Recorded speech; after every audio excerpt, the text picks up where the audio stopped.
A gente prefere ter ativos indexados à inflação, porque a gente olhando o prêmio que você tem por estar alocado nesta classe de renda fixa está menor que o prêmio de você estar alocado nos ativos de juro real. Inclusive, o histórico mais longo, a gente percebe que a média ali da volatilidade é de 1,5%. Bem-vindos e bem-vindas ao Mind Asset, o podcast da Itaú Asset.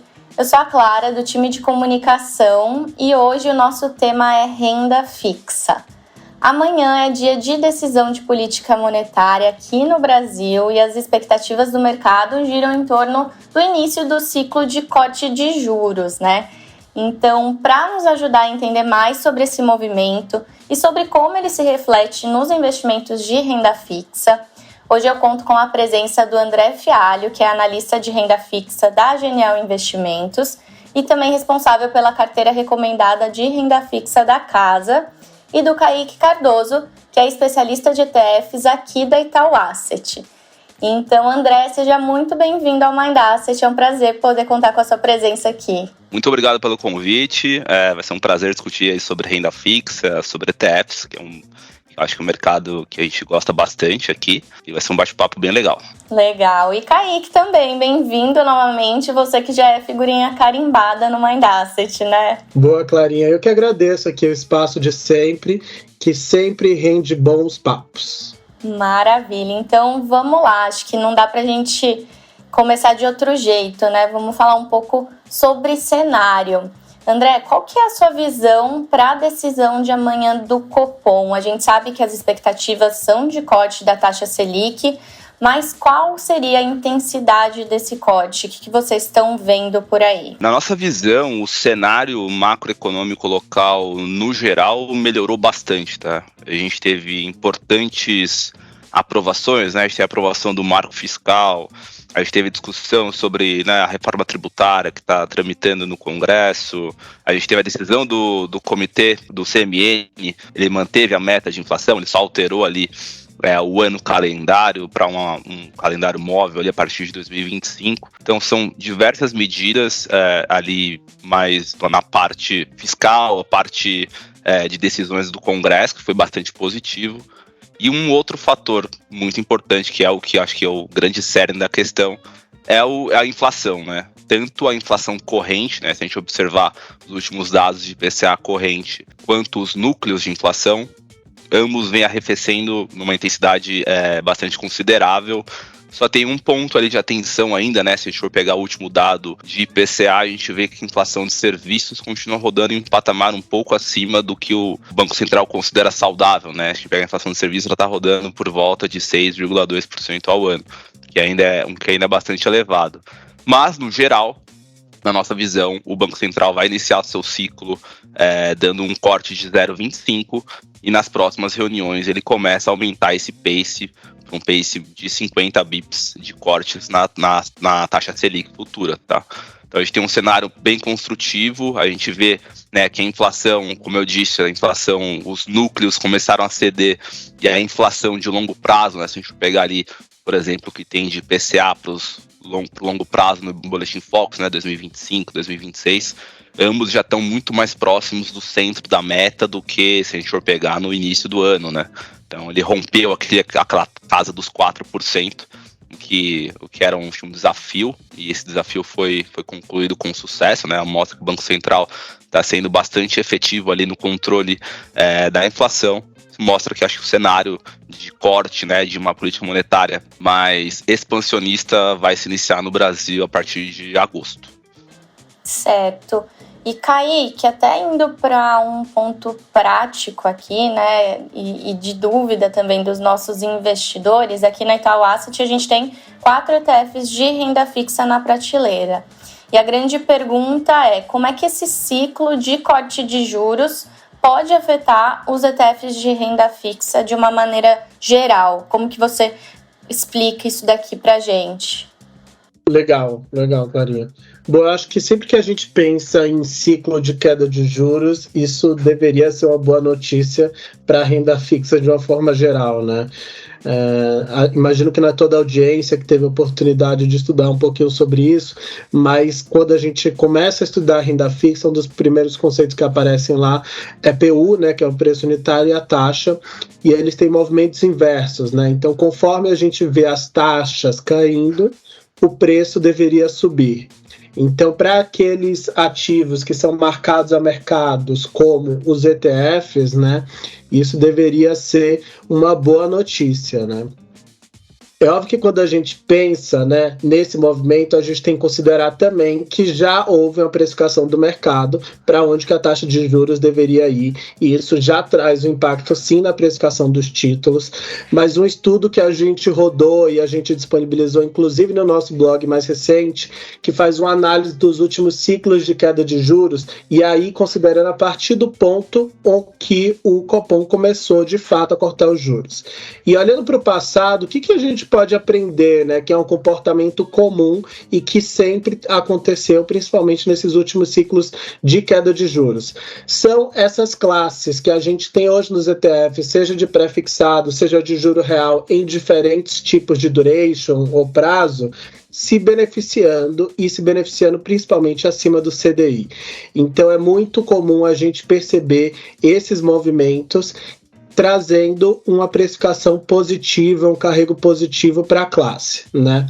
Gosto de destacar, principalmente nos 2 últimos ciclos, o papel do próprio IRFM, que trouxe, né, uma rentabilidade ali de aproximadamente CDI mais 5 em 2 ciclos, né? Isso já pensando analisado e no nível de volatilidade muito baixa.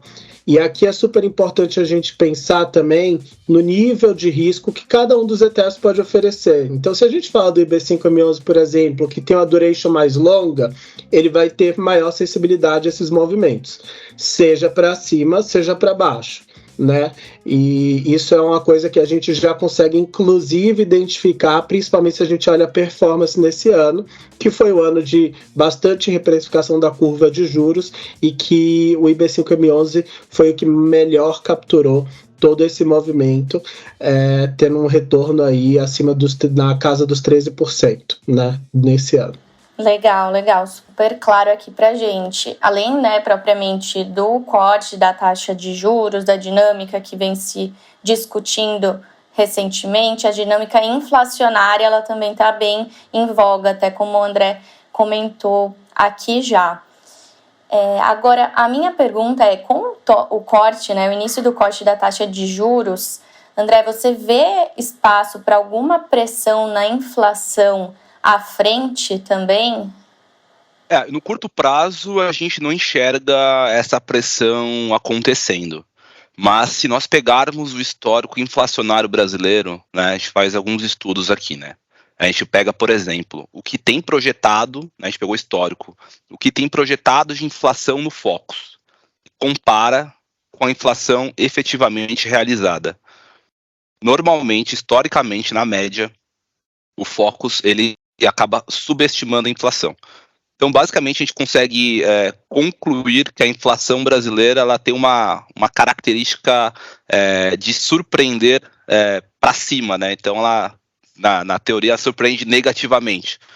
Eu acho que é sempre bom você ter ativos que te protejam contra essa surpresa inflacionária, como os ativos indexados ao IPCA.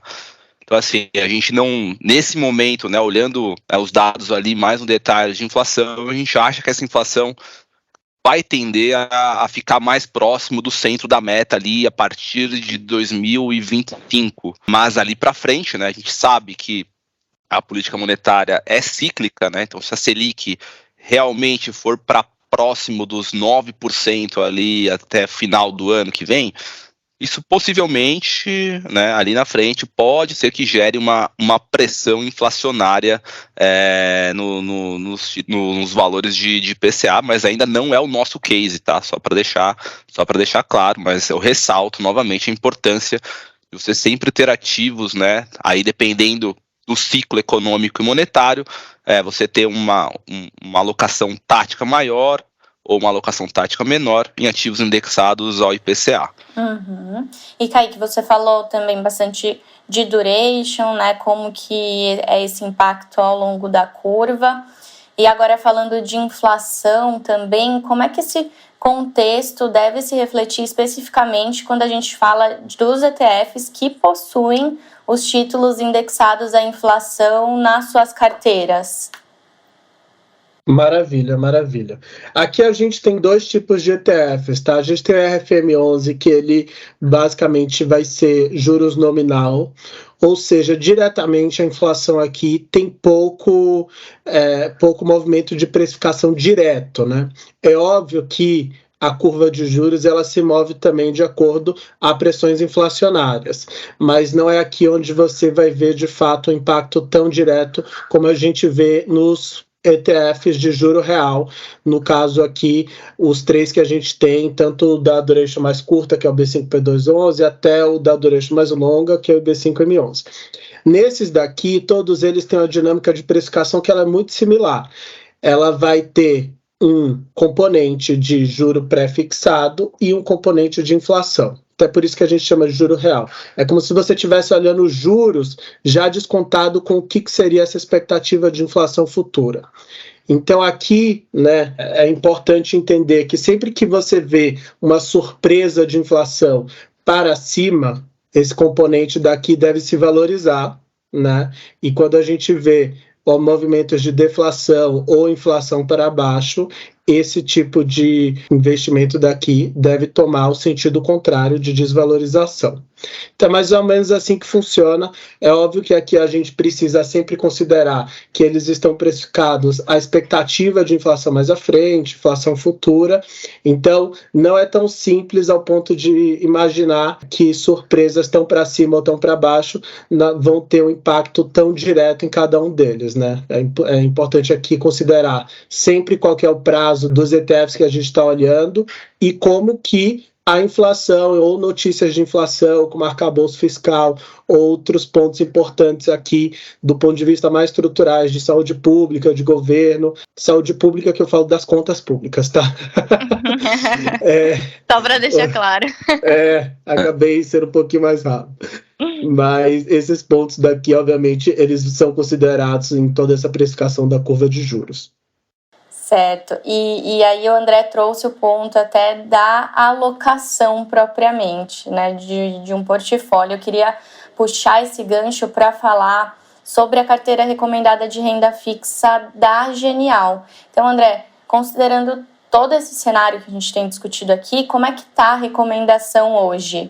Sim, hoje, né, a nossa preferência, só para traçar um histórico aqui, a gente, por exemplo, falando um pouco de alocação em pré-fixados, eu acho que foi em novembro do ano passado, outubro ou novembro, a gente fez um documento mostrando que era hora de alocar em pré-fixados. E por que a gente fez esse documento? A gente, né, naquela época a projeção era de uma queda da taxa Selic, né, o cenário ainda não era, o cenário político ainda não estava com tanto ruído, então a gente fez um estudo, né, mostrando, é um estudo que acho que muita gente está fazendo hoje, né, onde alocar em renda fixa em cenários em que a Selic começa a cair. Pela nossa visão, nas contas que nós fizemos, os ativos pré-fixados, né, de duration fixo, né, aquele que tem o vencimento travado em um certo ano, teria o desempenho melhor. Então, qual que foi? A gente montou uma carteira de pré-fixados, digamos assim, né? Então a gente colocou o IRFM11, que é um ETF de renda fixa, que na nossa visão ali no momento fazia muito sentido, a gente gosta e gostava bastante, e a gente colocou num título do Tesouro pré-fixado de vencimento mais longo. Essa estratégia sofreu um pouco, mas acabou tendo um retorno, se a gente olhar hoje, né, o retorno acumulado bastante positivo. E olhando a carteira atual no momento, né, a gente tem uma preferência maior pelos títulos indexados à inflação do que os títulos pré-fixados. E por que a gente prefere isso? A gente prefere ter ativos indexados à inflação porque a gente olhando a trajetória, né, da queda dos juros nominais, a gente acredita que o prêmio que você tem por estar alocado nesta classe de renda fixa está menor do que o prêmio de você estar alocado nos ativos de juro real, né? Então, se a gente for pegar a curva de NTN-B versus a curva de DI, a gente acredita que esse juro real tem mais a fechar do que o juro nominal. Então a nossa alocação maior, né, a gente reduziu um pouco a exposição aos ativos indexados ao CDI, justamente por a gente já ver essa trajetória descendente da taxa Selic. Então a atratividade dessa classe de renda fixa se reduziu um pouco e a gente acabou alocando, né, esse montante de CDI nos ativos indexados ao IPCA. Já os pré-fixados, a gente acabou retirando a nossa alocação da carteira, né? A gente tinha os pré-fixados ali em mais ou menos 3 a 5 anos de duration. A gente já capturou o ganho que a gente considera razoável e a gente não acredita que o ponto de entrada seja tão atrativo nesse momento. Então a gente tem ativos indexados à inflação, a gente tem o B5P211 que pega a inflação mais curta ali, né? Ele tem uma duration menor, mas a gente também tem ativos do Tesouro de duration maior, né? Mais por volta ali dos 8, 10 anos de duration. A carteira é composta basicamente por isso e por uma parte também de ativos indexados ao CDI de vencimento mais curto, ali até 1 ano e meio mais ou menos. Não, super interessante até entender mais dessa dinâmica da carteira, né? Porque ela, obviamente, tem o seu componente estrutural, mas tem muito do dinamismo e da alocação tática para você conseguir pegar esses movimentos de mercado, né? Que são super importantes e abrem boas oportunidades de investimento, né? Exatamente, a gente sempre trabalha nisso, né? Tem a nossa posição de alocação mais estrutural, digamos, alocação de longo prazo, mas sempre observa para fazer movimentos táticos, né? De surgir uma oportunidade pontual, um cenário bem específico, a gente aumenta a alocação em determinada duration, em determinada classe ali de renda fixa. Então a gente estrutura a nossa carteira dessa maneira. Exatamente. Kaique, o André mencionou o B5P211 como um dos ETFs que fazem parte da carteira recomendada da Genial. Então eu queria que você trouxesse um pouco mais de detalhes sobre a estratégia do produto em si. Maravilha, Clarinha. Muito bom. Boa provocação. Esse daqui ele é um ETF que eu costumo falar que ele é meio coringa, né? Ele funciona bem ali em diversos cenários econômicos. Por quê? Porque quando a gente olha o B5P211, qual que é a lógica dele? Ele vai investir em TNBs, né, ou títulos do Tesouro IPCA+, que tem o vencimento até 5 anos. E ele investe com as proporções de como que a dívida pública hoje está, né? Então ele basicamente tira uma foto ali da dívida pública e ele vai ponderar cada peso da NTNB a partir disso. E como a gente sabe que a gente tem hoje uma dívida pública que ela é muito curta e historicamente também ela também funciona dessa forma, a gente percebe que naturalmente o B5P211 ele vai ter uma duration muito curta também, né? E por duration aqui é uma medida de risco para a renda fixa, mas basicamente vocês podem entender que quanto maior a duration, maior a sensibilidade a movimentos na curva de juros. Então, como a gente tem uma duration relativamente curta e é acima sempre dos 2 anos, para garantir inclusive o benefício fiscal aqui para os ETFs de renda fixa, isso colabora para a gente ver uma volatilidade menor. Então, nível de risco menor. Então, ele é interessante porque ele te oferece ali um carrego, um yield legal de IPCA+, alguma coisa, né, que aí vai depender do momento de mercado, e sempre no nível de volatilidade muito baixo. Quando a gente olha, inclusive, um histórico mais longo, a gente percebe que a média ali da volatilidade é de 1,5% ao ano. Então, realmente, é um nível muito baixo de risco, acrescentando um yield interessante. Um outro ponto que a gente gosta de olhar para o B5P2 é que, historicamente, ele tem uma característica super interessante, né? Quando a gente compara o retorno dele rolando em 6, 12, 24, 36 meses, e a gente percebe que quanto mais tempo você passa nele, maior sua chance de você, ter retorno positivo. A partir de 12 meses, qualquer investidor que entrou nos últimos 10 anos teve um retorno positivo nessa classe. Então aqui a gente já tem um check 1 que você tem um nível de risco baixo o suficiente para que você não perca dinheiro ao longo do tempo. Outra coisa interessante que a gente gosta de olhar é comparado com o CDI, né? A gente sabe que é uma referência super importante no mercado de renda fixa, e daí, quando a gente também olha essas janelas ao longo do tempo, os investidores que passam mais tempo investidos nessa classe tende também a ter um retorno superior ao CDI. E aqui vale alguns números de um estudo que a gente, inclusive, rodou e publicou aí a mercado. Em 6 meses, por exemplo, se a gente olha uma pessoa que ficou investida, qualquer pessoa que entrou qualquer dia, né, e ficou pelo menos 6 meses, 66% de cada um dos dias ela ficou acima do CDI. Se a gente vai alongando o tempo que ela fica, em 36 meses, 96% das experiências investidos nessa classe, ela foi acima do CDI também, né?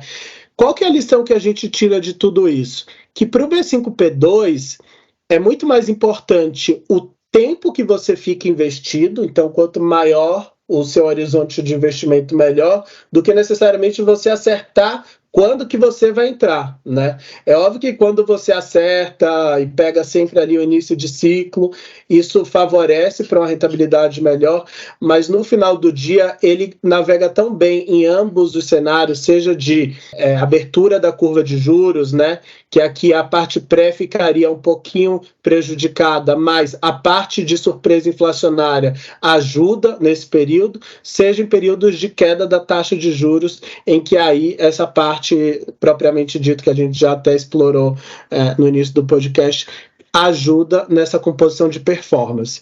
Então ele é um ETF super interessante, ele é coringa, ele acrescenta pouco risco. Acho que é um golaço aqui para os investidores e um golaço do Fialho e do time de olhar eles ali dentro da carteira deles, com certeza. Legal, Kaique, acho que ficou super claro aqui sobre as vantagens, a versatilidade também. E a gente já está caminhando para o final do nosso papo. Acho que para encerrar eu queria fazer uma pergunta um pouquinho mais ampla também, né? Então, André, por que você gosta de fato de usar os ETFs para alocação em renda fixa? O Kaique já trouxe algumas das vantagens aqui, inclusive a tributária para os investidores, né? Mas queria saber um pouquinho mais também sobre a sua visão para a classe. Eu gosto muito de ETFs, tá? Até pelo que o Kaique falou. Se a gente comparar, né? A gente já fez alguns estudos.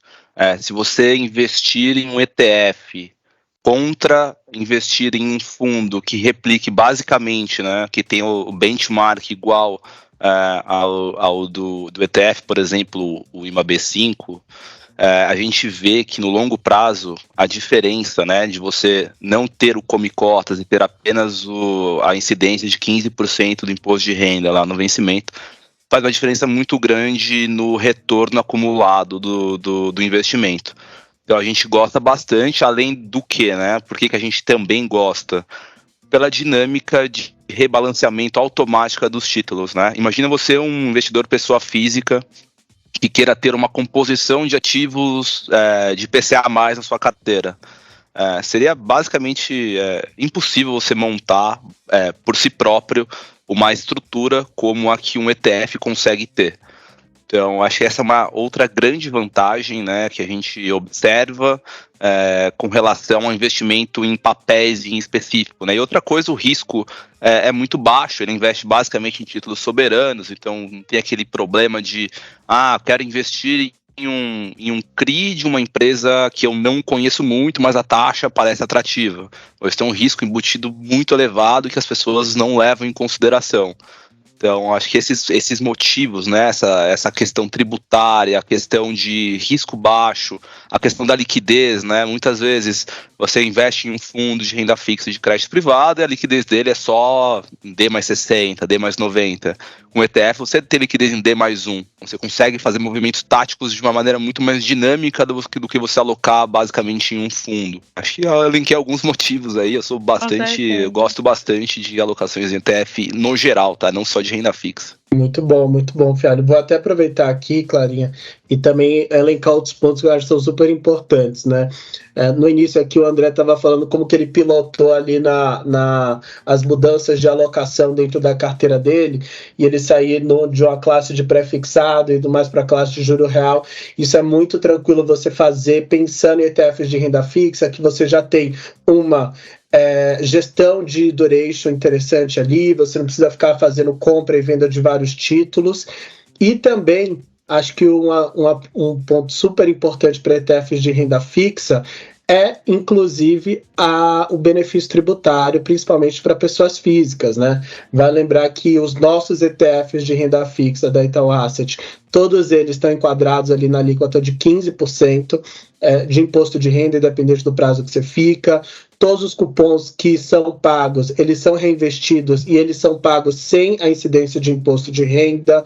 Não tem IOF para os primeiros 30 dias, não tem come-cotas. Então, realmente é um bom pacote de vantagens aí, somando com tudo com que o Fialho falou. Maravilha. Então, olha, acho que a gente cobriu tudo, né? Falamos de cenário, falamos de alocação também, né? Como os investidores podem se posicionar nesse ciclo. Encerramos agora com as vantagens da alocação em renda fixa via ETFs. Então, acho que encerramos esse episódio. Só tenho a agradecer a participação de vocês. André, muito obrigada por ter topado participar desse papo aqui no Mind Asset. Que você volte mais vezes, hein? Muito obrigado pelo convite e, se chamar, estarei presente. É sempre um prazer falar sobre renda fixa e ETFs. Legal, e obrigada, Kaique, você também, viu? Volte mais também. Eu que agradeço. Como eu disse, sempre rende bons papos e esse não foi diferente. Muito boa aí a parceria do Fialho, da Turma da Genial. Maravilha. E para você que nos escuta, para ficar por dentro de todos os nossos conteúdos diários, é só seguir a Itaú Asset nas nossas redes sociais. E a gente se vê no próximo episódio.